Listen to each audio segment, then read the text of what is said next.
so, I'd like to invite you to just close your eyes and relax as the music plays. Rest in the presence and hold space.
Ganganapataye Namo Namaha.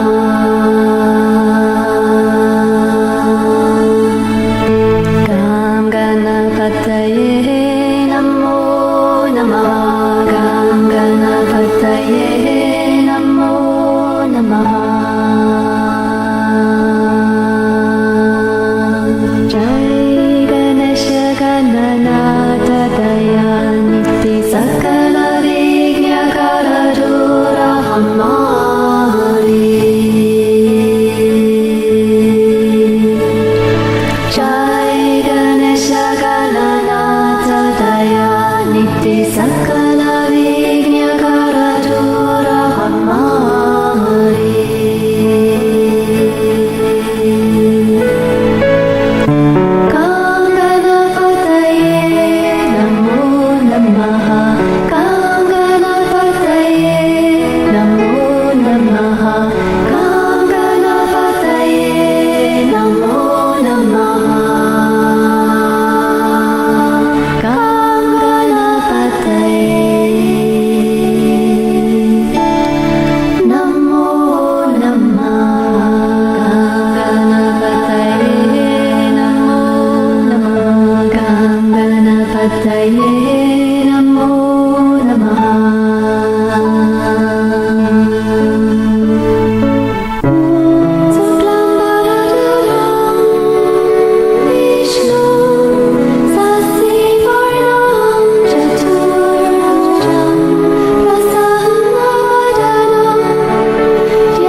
Jai Ganesha Gananata Dayaniti Sakala Vigna Karadura Hamari. Jai Ganesha Gananata Dayaniti Sakala Vigna Karadura Hamari.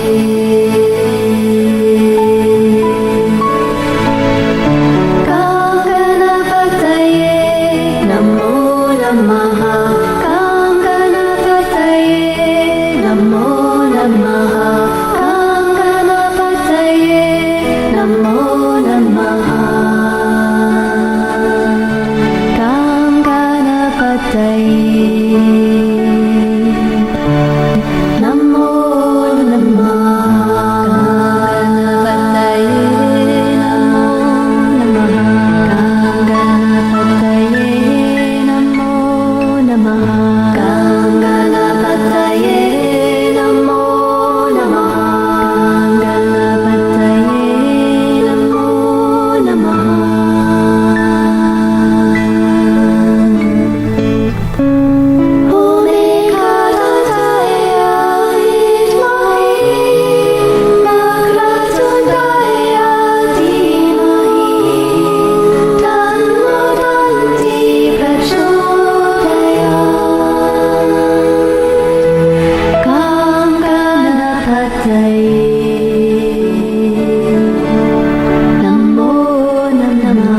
Namaste.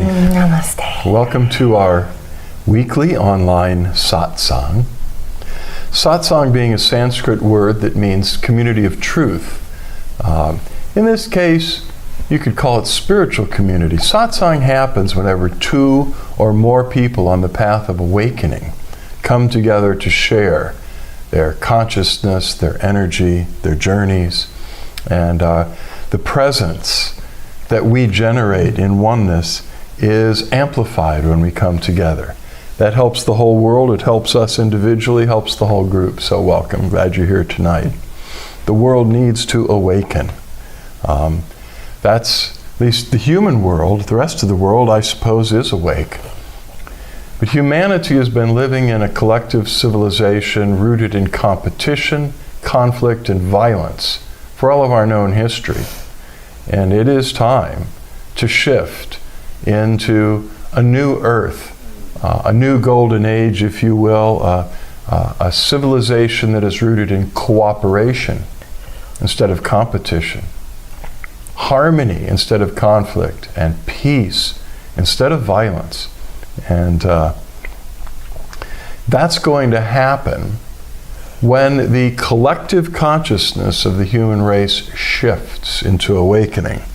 We're still a ways to go there, aren't we? But every time one of us awakens, or our awakening deepens, expands, it sends out ripples through the collective consciousness. As someone who's been a spiritual teacher for more than 50 years now, yikes, I've been able to watch how difficult it was for those on the path of awakening 50 years ago. There were all kinds of difficulties and ups and downs to the journey. Still, it was better than the time of Christ, when they would hunt you down and crucify you, or Buddha, who was poisoned, or even in our time period, Mahatma Gandhi was assassinated. Someone like Martin Luther King Jr. that was putting forth a vision of equality. The human race had a long history of putting out those lights, because when a light shower hits the earth and begins to transmit their message, their dream, their vision, their call for us to transform, it's so powerful. Positive consciousness is far more powerful than darkness, density, and delusion. It dispels it, and so the collective unconsciousness of humanity would gang up on the way showers and eradicate them as quickly as possible, so they didn't do so much damage to undo this wonderful world of competition, conflict, and war that everyone seems to have so zealously held on to for countless millennia. Well, since I've been around since, well, it doesn't really matter. I've been around a long time, but in this current incarnation, since the 1950s. And I've gotten to watch how progressively it has become more and more, if I can say easy, for people on the path of awakening to transform. And there's so many of us now who have awakened to a degree that is challenging the status quo, that there's no way to stamp us all out. There are just too many of us that are awakening in, for instance, Christ consciousness and oneness. You couldn't stop it. There are just too many. And so it's expanding and it's contagious, and we got a long way to go, but it's happening, and you're part of it. You're part of the answer. As Gandhi said, be the change. And so we who are awakening are the change. The Flowering Heart Satsang brings together people that follow different spiritual teachings, different religions, different spiritual teachers. What we have in common is the journey of awakening and the flowering of our hearts. The Flowering Heart way focuses very much on the path of the heart. And we share throughout these satsangs what we call the Flowering Heart Blessing. It is a blessing. There's so many great forms of spiritual transmission and blessing taking place. Many awakened spiritual teachers are generously now sharing their energy, their presence, and their awakened consciousness with others, and it's contagious, so it's helping everybody wake up. This one is very focused on the heart path. It awakens very quickly the sense of union with the divine source at the center of the spiritual heart, Hridaya. And when we begin there, the divine light that dwells within us at the center of our being, you could call it the Paramatma, you could call it the cosmic Christ, you could call it the I Am, so many various names that have been given to God within. But when we touch into God within and that begins to stir within us, the light begins to explode and radiate like a star-going supernova from the inside out, illuminating the spiritual layers of our being, the soulish layers of our being, thoughts, feelings, will, programming, the physical layers of our being, healing our bodies and transforming them, shining out into our relationships with others, and through all of that out into the world. And that focus has helped many of us that may have been for years dependent on things outside of ourselves. Enlightenment in a human embodied form as our master, our guru, or our teacher. Nothing wrong with that. I mean, many of us have been deeply transformed being in relationship with awakened masters and teachers.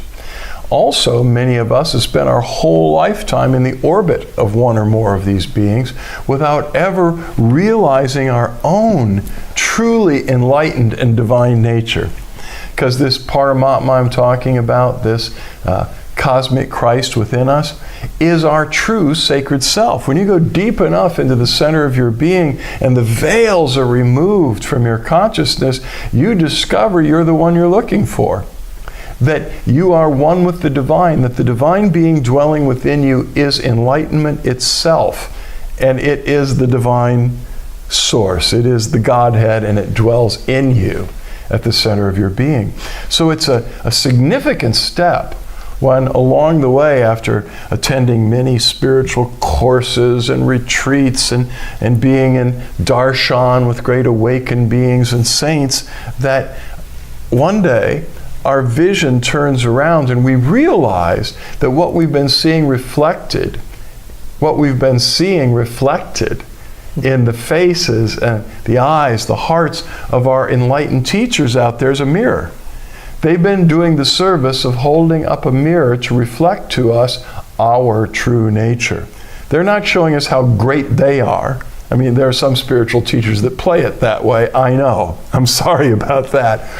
But more and more, as we awaken, we discover the outer world is a reflection of the inner world. So whatever light we see out there in a temple or a place of power or a great awakened teacher or a saint is a mirror reflecting the truth of who we authentically are at the center of our being.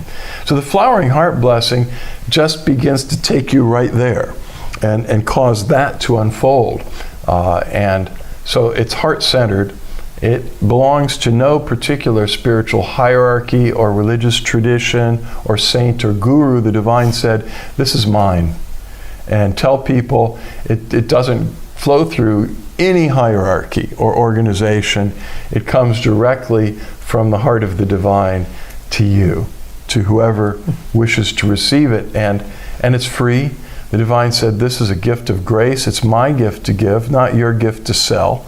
And so give it to people and tell them, once they've received the Flowering Heart blessing, which you are now soaking in, you have been initiated to be able to share this blessing with others. There's no special retreat that you have to go through halfway around the world for X thousands of dollars. Although that might be helpful along the way at some point.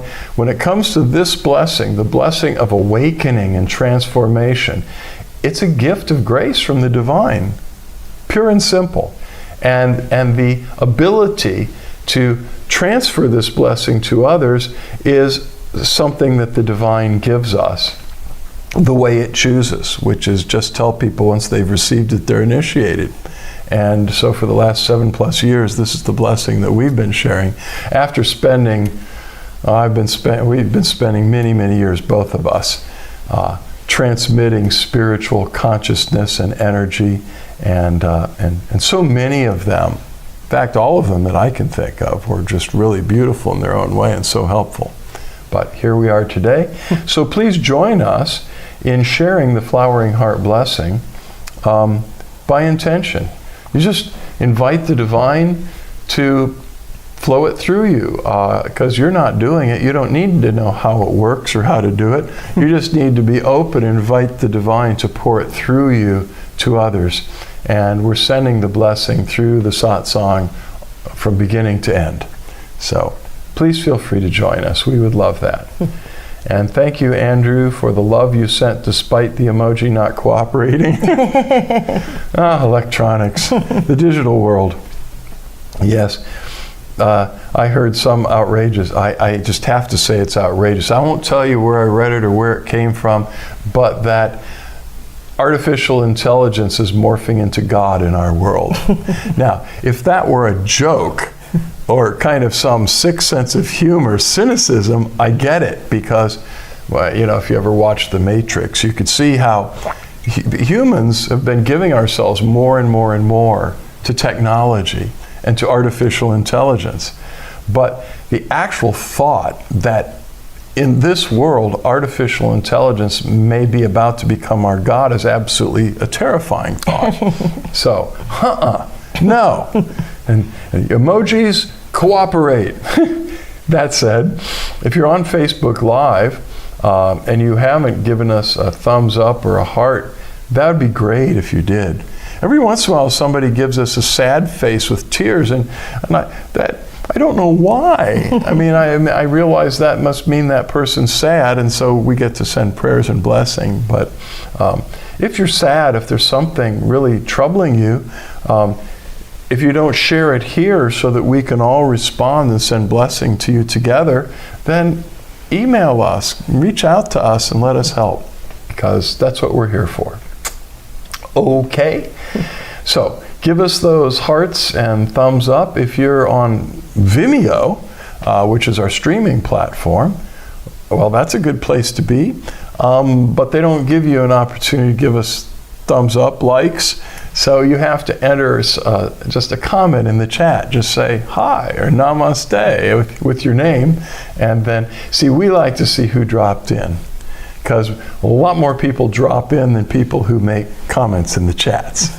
And we go back and we go through them. And I look during the week after these Monday night broadcasts. I've been looking today, because many times more people will be tuning in and watching these recordings later tonight, tomorrow, and between now and next Monday when we do another one. They remain up, the recordings, on our Facebook page, on Vimeo, on LinkedIn, and YouTube, where they're streaming live right now as well, if you know how to find it. Anyway, we're glad you're here, and we like to open it to questions, insights, ponderings about the spiritual journey, preferably your spiritual journey. What are you reflecting on? What are you seeking more clarity, understanding about? It could be about your meditation or prayer practice. It could be about things that you're experiencing on the path of awakening, or things you're not experiencing, and why not? You know, what can I do to get it to start happening? It's been said that a contemporary Zen master said, spiritual awakening is an accident. It's not something that you can, according to this Zen master, and I happen to agree with him, it's not like something that you can scientifically produce. It's an accident of divine grace. I mean, and a better way to put it is that awakening is a gift of grace. But accident works, and the Zen master went on to say it's just those that are involved in a consistent spiritual practice are accident prone. Prone to the accident of awakening. So please share your questions so we have something we can reflect on. Last week I did it. What did we talk about? Solitude? No, loneliness. Loneliness, which can be a very difficult and painful thing, especially during the holidays, especially for those who are single or have been in a relationship but no longer, have lost a loved one. And certainly there are many of us that, all of us at some point in life, experience loneliness. And we discovered that loneliness isn't mandatory. Sometimes we have to experience being alone, but loneliness happens. Well, Yoko Ono said, you're only as lonely as the radius of your field of awareness, or something like that. I'm paraphrasing. Meaning that when our awareness expands, we're not lonely anymore because we experience oneness. You can't experience loneliness unless you have a separate self that experiences itself as a separate existence, separated from others and from the world. And awakening is the dissolution of that illusion, that misperception of the facts, to experience the truth, which is we are one with each other and with all that is. And then there's no loneliness. So that's what we talked about last week. I'm ready for something new. Okay. And so far, I'm not seeing any. So people have told me that what I should do is each week I should come up with a teaching or a theme, which I could just so easily do.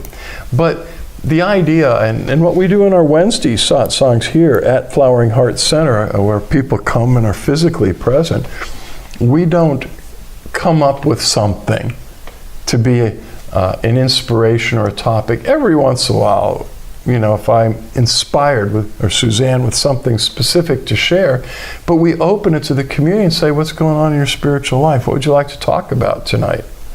So far, you don't want to talk about anything. I'll wait a couple more minutes. I don't think we have any announcements except that next month, December, our communion, interfaith communion with the Cosmic Christ, which we normally do the last Sunday of each month through the year, we're going to do it a week before Christmas. Because, interestingly, Christmas falls on Sunday this year. And then a week later, on the last Sunday of the month, December 31st, is New Year's Eve. So we decided, we still want to do it. It's a very special season, and it is, and for many of us, a time that really focuses on Christ consciousness and the gift of the Christ. Let's just do it. We're going to do it the third Sunday. Wouldn't that be Christmas? You said the week later is... No, I said it. New Year's Eve. No. Well... Suzanne is often right, so I'm going to look. Yeah, I was wrong. The 31st is not a Sunday. The 1st is a Sunday. New Year's Day is a Sunday. So the last Sunday of December is Christmas Day. Not a good time to do a webcast. I think we all have something going on. So it'll be on the 18th of December, which is indeed the third Sunday of December instead of the 4th. Okay, so I'll wait another minute or so. Okay, well. If you didn't watch the communion with the Cosmic Christ yesterday, it was really, really good. Michael always does a really good job with it, but the thing that I really like about it is it gives me something to chew on for a while, and it helps shift my consciousness and awareness of my life and my relationships, and they're always really well put together. And we really strip away a lot of myths and misunderstandings that religion has created around the whole Christ event, the human event. But in the cosmic Christ, we're focusing on that aspect of the divine, which is the indwelling spark, the God within, the light within, the Paramatma, that indwells not just us as humans, but the center of everything in creation. Every rock, every tree, every animal, bird, every planet, every solar system and galaxy, everything in the universe has a spiritual center where there is this spark of divinity that holds the blueprint for transformation and universal evolution. And that is the cosmic Christ. And that's been shining at the heart of creation for eternity. And then there's the human event, and the Christians believe that the cosmic Christ took incarnation as a human form 2,000 years ago in the Middle East. And we look at both of those, but our focus is really on the cosmic Christ and the heart path, and it's interfaith. We invite people from all faiths to experience a certain quality, aspect of divine presence that's very beautiful. So we'd love to have you. Well,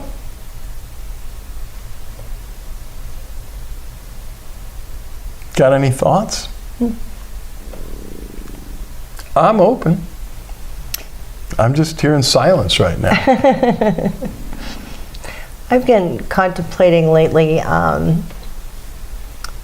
about taking time to just slow down and just be, and especially during the holidays. You know, we're so caught up in, oh, we need to get this person a gift, we need to do that, we need to be over here 5 minutes ago, and I think it's really, really important at this time of year to, you know, the days are shorter, it's a little bit cooler, you know, we're indoors more usually, and just take some personal time to meditate or just slow down or do an activity with your children or a loved one, or, you know, celebrate the holiday and take the focus off of just so much consumerism. It dawned on me last week at Thanksgiving that here we are consuming food, and then the next day people will go out and consume material stuff on Black Friday. And the whole focus, I mean, even Halloween, you know, you're consuming decorations and candy, and it's all of our holidays seem to have shifted quite a bit out of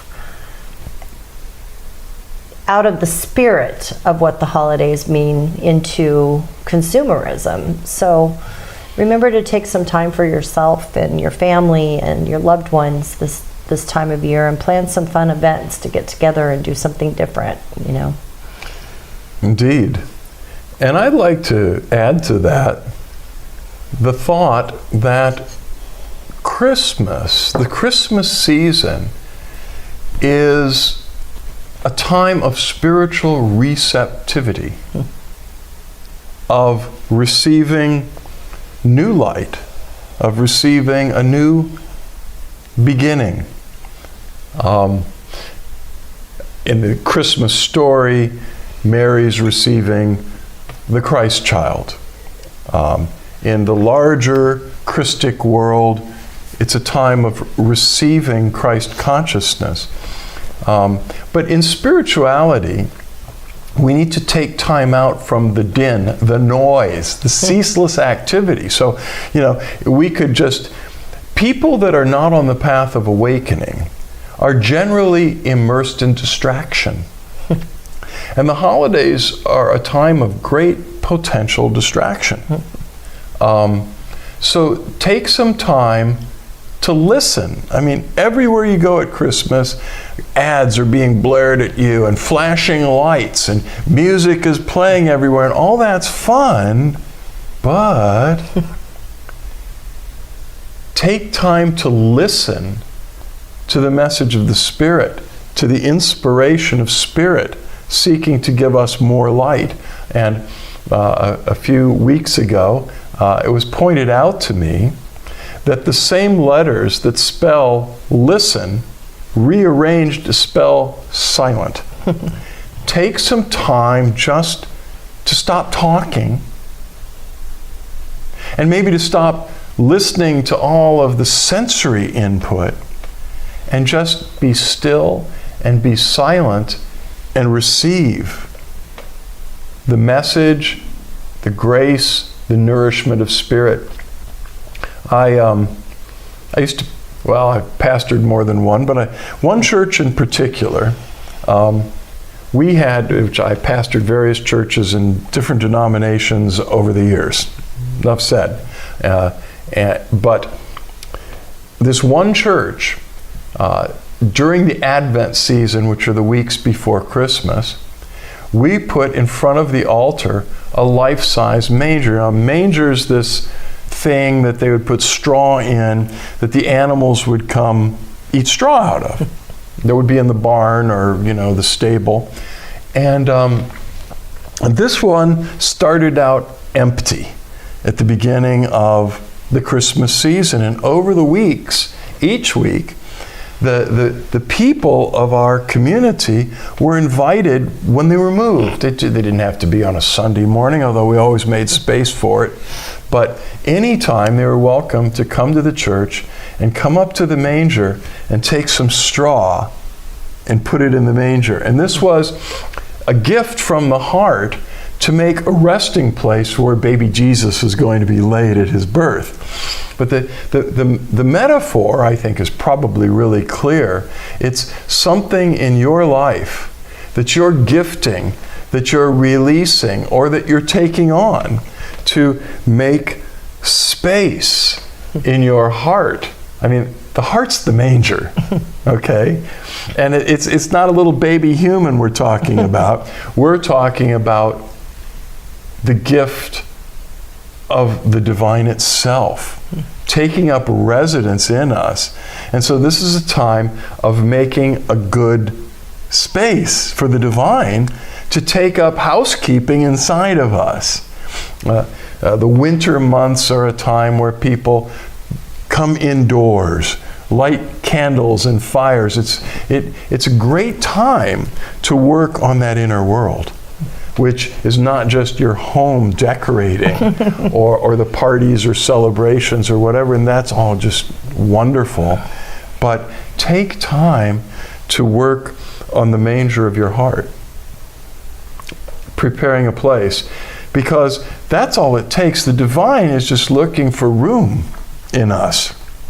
And it's like in the Christmas story, the divine, Jesus' mother and his Joseph are going from inn to inn and looking for a place to stay. And she's about to give birth, and there's no room at the inn. And all the divine was looking for wasn't a penthouse. This may become the message, It wasn't a penthouse, at the Hilton.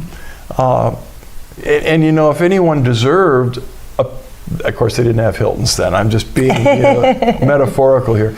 But if anyone deserved to get the penthouse, the golden room at the king's palace, it would have been Mary and her baby. But they were turned away again and again and again. And finally, they ended up spending the night in a stable. And instead of having a crib, a nice little nativity bed to lay the baby in, he was laid in a manger, that contraption with straw that animals were eating feed out of.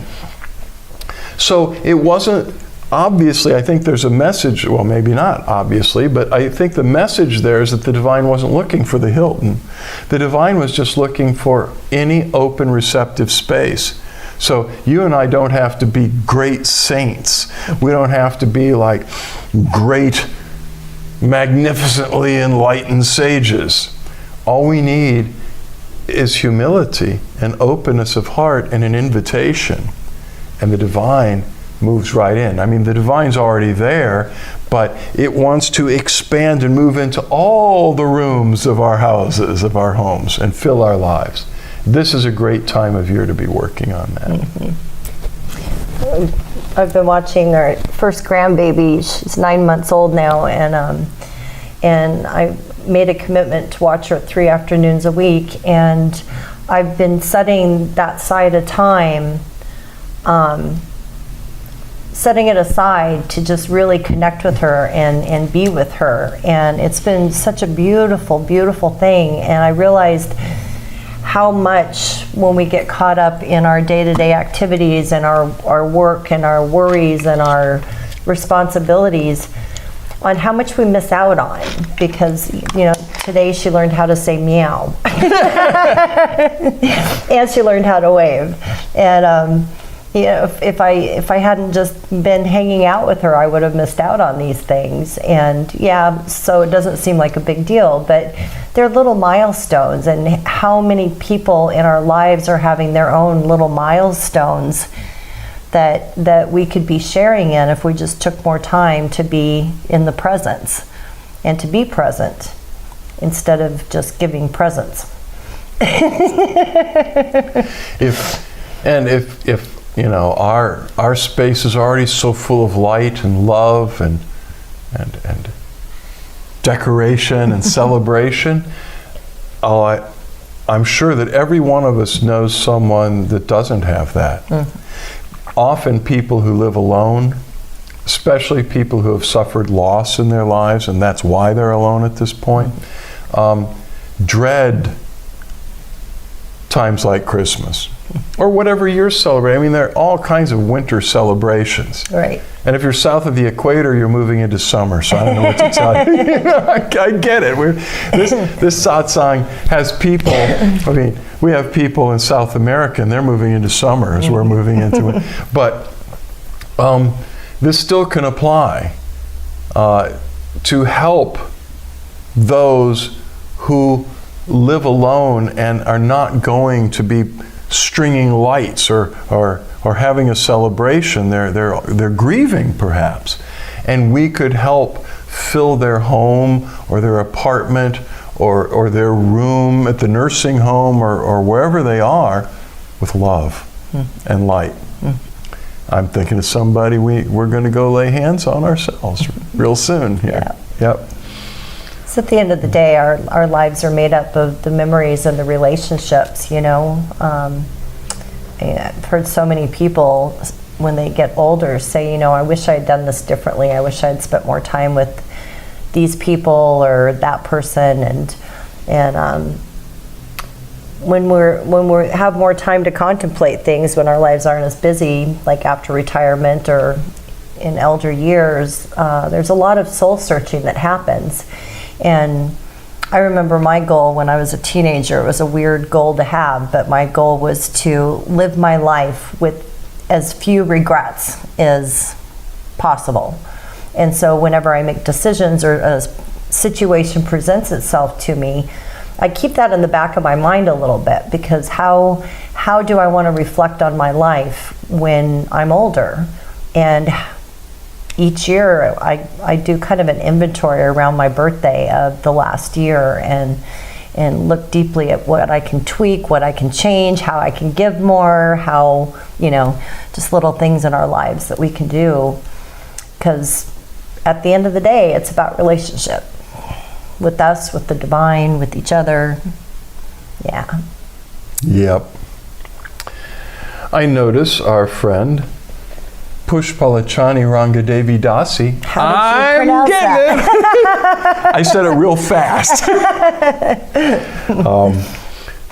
Friend of ours whom we met in India, and I've been in India a number of times with her, who is now Pushpalachani Rangadevi Dasi. Now I have to translate all of that, but not this week. but she's from Ukraine, and when I see your name, and that weighs very much, I'm sure, in all of our hearts, and so please, we're going to hold special intentions tonight, as I do every day, for peace in the whole world. I know that's not the only place, but I know that is one of the most difficult spots on earth at the moment, and we're moving into the dead of winter. And there are people, just innocent people, in this, caught in the middle of a war zone, without electricity, without water, without heat. But the And- spirit. Oh my God, the spirit of the people of Ukraine is something I've seldom seen in this life. Just, hope. Hope that just, I don't know if my hope would have survived this long. It's just amazing, but there's this strong spirit of hope. Great tragedy often brings out those amazing qualities in humanity. Being an American, and that's even a bad word because we've got Canada, we've got Mexico, they're America, they're South America. America's big, Central but America. the United States, like the hardest-hearted place that I could think of over the years was New York City. Now, I love New York's great, best restaurants, plays, theater. I've had wonderful friends that love to live there. But New Yorkers were just known for being rude and curt and uncaring. And certainly that didn't apply to all the people there, but that was kind of what the city's like. And everybody's honking at each other. They were and yelling at each other, and driving on the street was insane. I wouldn't do it. I would happily pay a taxi driver to do that for me in a place like that. When 9/11 happened, when the World Trade Center was demolished, and so many thousands of people lost their lives, a change swept over New Yorkers. And people began to risk their lives right there. And people lost their lives, saving people and pulling them out. And it went on. And people in New York stopped honking at each other. In fact, they passed an ordinance that it's illegal. Unless it's a real emergency, you don't just get ticked off because somebody's not moving fast enough, And the spirit of that place changed because the tragedy, the extreme tragedy of it, brought out the best in New Yorkers. And they started to look at each other and talk to each other. And there was just this marked difference. I just loved to go there then and experience, not the tragedy part, but the change in the heart of New York City. And I wish humanity did not have to learn this way. And I know in the future we will transcend that. But the divine is able to bring forth great light and transformation in these times of tremendous tragedy and darkness and pressure.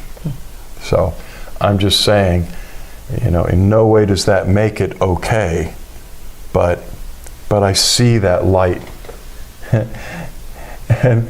And our friend says, "Thank you very much, dearest Michael, for your praying about me and Ukraine." I was hoping you were still there listening too. And it's true. And I love you very much. And she's a holy person, which is why she's got a name like that. She's living a spiritual life, very consecrated. But I know so many friends and family, and all your roots are Ukraine. So much love. Which in no way ignores the plight of Russian people. Right. Who also don't want to be at war. Right. And it's so amazing. You only see it just every so often.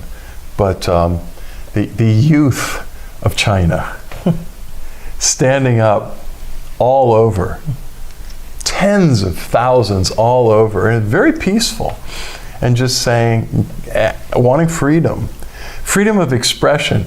And they held up blank sheets of paper. I hope I'm not waxing too political, but I think this is of the heart. Yeah. And the papers didn't have "Darn you, we want to change, we want a revolution." It wasn't. They were blank. And what they were saying is, we have so much to say and to express, and it's being erased. And so we're holding up the blank pieces of paper to let you know that there are things in our hearts that we want the freedom to express, to dance that dance. And that hasn't happened for a long, cyclically that happens over there in China. And I love China. I mean, my first master, the master of my youth, was a Chinese master, monastery-trained monk, Taoist. And I learned at a very early age to appreciate the heart and the spiritual essence of the Chinese people, which is also very beautiful. So people are just beautiful. Why do we do this to each other? What is wrong with us? It's time for peace. Yeah. Okay, John Lewis said, Jennifer said, I don't think that's a weird goal. Nope. And John said, Mother Teresa said the reason for human tragedies was that it gave humanity an opportunity to help. Well said. Well said. Yeah. But darn it, why do we have to have that? There's so many opportunities to help without, Conflict. all that. But that's true. Yeah. Mother Teresa, she is one of my favorites. Boy, she is hardcore. If you want your spiritual butt kicked, pick up and read some of her actual writings, what she said. Hardcore, that lady. And a real living saint, okay. So, all righty then. Let us close our eyes and open our hearts to the presence who dwells within us. In whatever way is comfortable to you, call on the divine, invoke the divine in whatever way is natural and comfortable for you. The divine presence is your center. It is your true essence. And it yearns to flood you with light and life and healing. This presence within you is beyond comprehension. But it loves you unconditionally. It knows everything about you. All of your quirks, all of your faults, all of your transgressions, and it loves you unconditionally, just the same. So, receive it. Open yourself and welcome the love of the most powerful being in the universe. All powerful, all knowing, all wise, and all about loving you. The presence wants to draw you into the center of itself and dissolve you in oneness. And you don't have to try to make it happen. Just surrender, let go. And the divine spiritual gravity of love spontaneously and immediately begins to draw you into the center of itself, enlightening and transforming you. Receive the flowering heart blessing. The blessing of the presence flowering within you, enlightening your spiritual consciousness, clearing your mind of wrong thinking, charges and emotions and programming. The light of the divine loves to dissolve all of that and replace it with right thinking, pure feeling, divine guidance and understanding. Allow the divine to free you, to dissolve fear, trauma, unforgiveness, anger.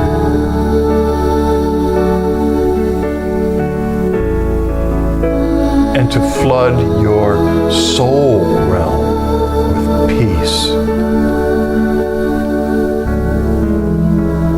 It yearns to flood your body with healing grace.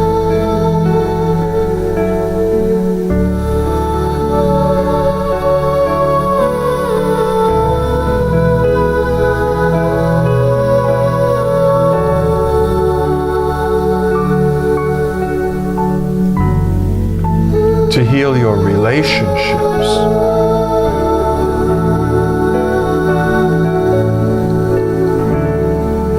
To flood and grace your connections with the outer world.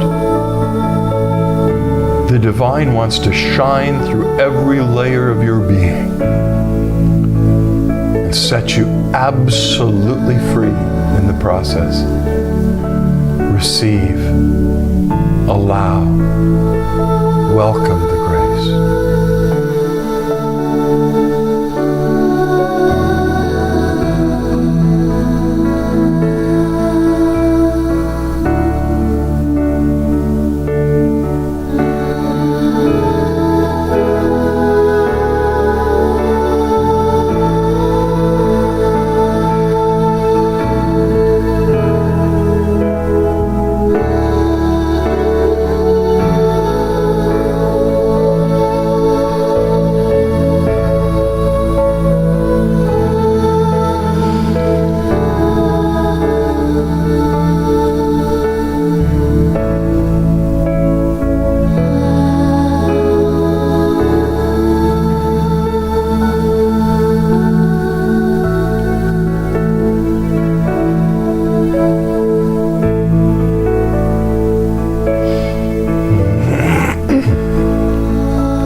Now I would like to invite you, with your eyes still closed, to imagine or visualize we're all sitting in a circle together, a big blessing circle, and lift up your hands with your palms open, facing forward.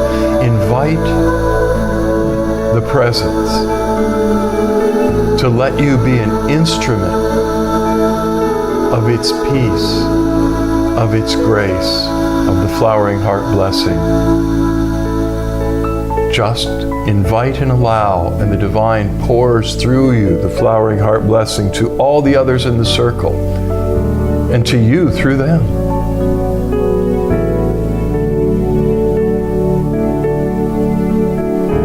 Now I want you to imagine Gaia, the beautiful planet Earth, the beautiful blue planet in the middle of our circle. Maybe a smaller version. And let us take a strong intention together and invite the divine to heal the many wounds that have been inflicted on planet Earth, particularly those wounds inflicted through human activity, violence and malice, greed and selfishness. Heal our Mother Earth. Heal the skies and the waters and the lands and all of the creatures living on this planet.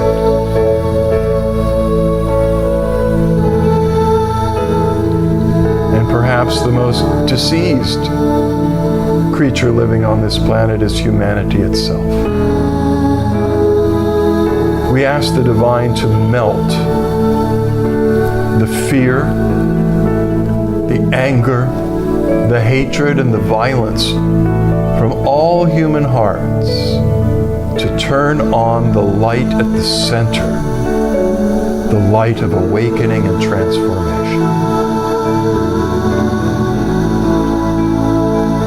All over the world, we ask you to awaken humanity.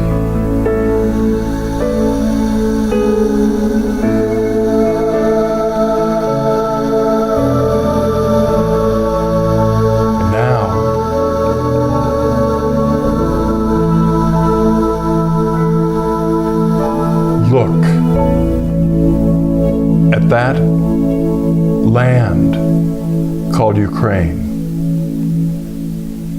You don't need to know what it looks like. Just hold that intention in your heart. And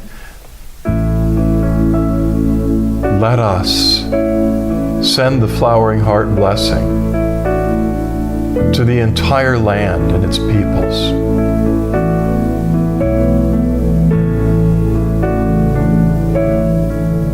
To extinguish the fires of war.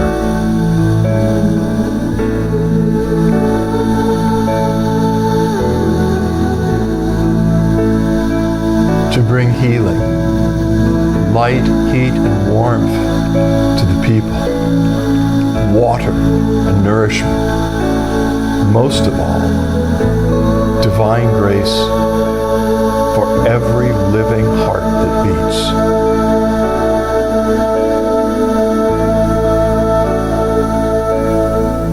In Ukraine.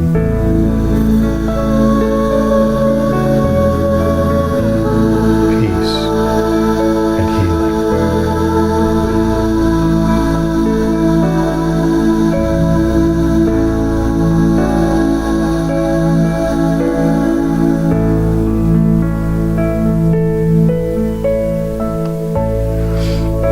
And for every human heart, wherever it may be, that yearns for peace. Peace needs to begin within. Peace begins within the heart. Peace not as the world gives, but only as the divine is able to give it. We ask you to pour peace, inner peace, into the heart, the collective heart of humanity.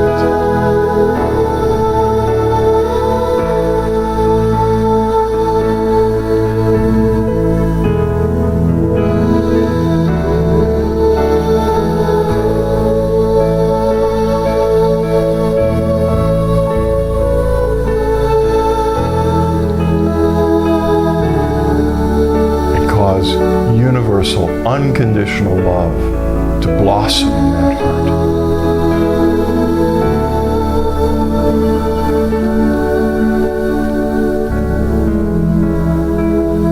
Om Shanti, Shanti, Shanti.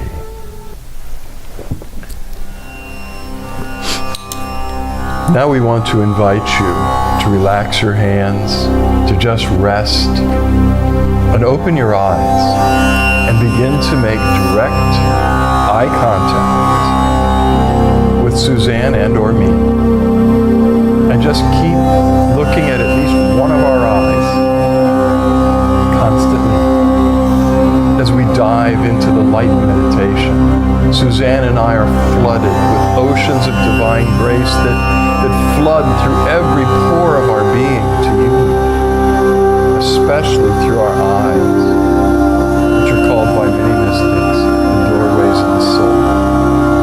The light streams through our eyes, into your eyes, through your eyes, into your innermost being, your heart, causing the light of illumination and awakening the fires of divine love to burn brighter and brighter and brighter within you. There's nothing to do but just keep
lie down nearby in Shavasana, which is to lie on your back with your eyes closed, your arms loosely at your sides, with your palms open, turned upward, and just dissolve in the presence in gratitude.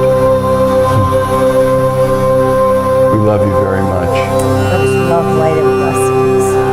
Know that the divine in us beholds the divine in you, and we bow to you.